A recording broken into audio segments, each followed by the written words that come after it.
बाटामा कति राम्रो बर पाकेको हाम्रो चाहिँ यता चाहिँ अमिलो खायो यति अमिलो खुवाउने छ नि यस्तो पिरो पनि थियो सो के छ मेरो फ्यामिलीहरू सबजना सन्चै आरामै हुन्छ म पनि एकदम ठिकठाकै छु भन्नुपर्छ आज चाहिँ हाम्रो चाहिँ घरबाट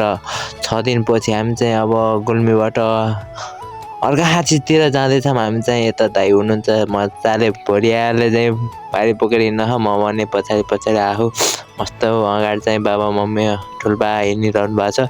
म चाहिँ मस्त अघि पछाडि बसेर सामान लिने त्यहाँ हामी चाहिँ एकैछिनपछि हामी चाहिँ पुलमा आयो पुलबाट हामी चाहिँ सिधै यो चाहिँ ढुकुर खोला भन्छन् यहाँ चाहिँ अब यहाँ हामी चाहिँ जानुपर्ने हुन्छ घरतर्फ यहाँ हामीलाई करिब 2 घन्टा जति लाग्छ हामी चाहिँ हिँड्दै थकेलाएर यहाँ मम्मीहरू बस्न म भने मस्त अब यसो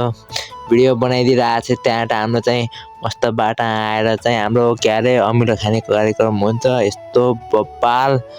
पिरोसँग खान बहुत मजा आउने त्यहाँ हामी चाहिँ यता आएर यता चाहिँ बहुत राम्रो बयर पाकेको छ बाटा चाहिँ मजाले खाँदै गर्दै आइयो हामी चाहिँ बहुत राम्रो फलेको छ कि यो बाटामा चाहिँ हामी चाहिँ आएर यता चाहिँ भरियाले चाहिँ मजाले न बाबाको ब्याग बोकेर आज म चाहिँ अब चाहिँ हाम्रो घर पनि आइयो हाम्रो चाहिँ भ्लग यति हुन्छ सबले गएर सब्सक्राइब हान्नुहोस् अनि